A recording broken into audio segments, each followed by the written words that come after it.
Extracto de la entrevista al brigadier Isaac por parte de Pucará Defensa, Santiago Rivas.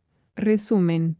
Se firmó un contrato plurianual por 6 Pampas 3 Bloque 2 y la modernización de 3 Pampa 2, del total algunos quedarán en Tandil y otros en Mendoza. Se espera llegar a 12 o 18 a 4 que operen 10 años más.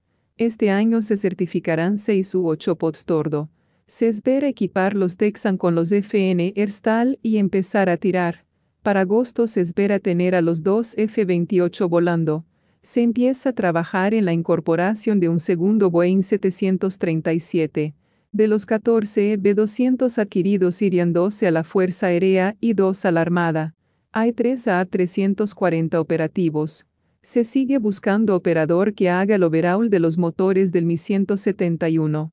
El reemplazo de los Lama sería el BI-407, pero la decisión depende del MINDEF y el Estado Mayor Conjunto.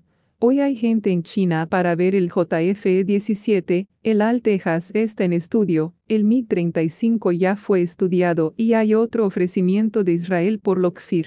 La idea clave es que venga lo que venga sea con armamento moderno. Se espera una decisión antes de fin de año. Este año vamos al ejercicio salitre con A4 y Pampas.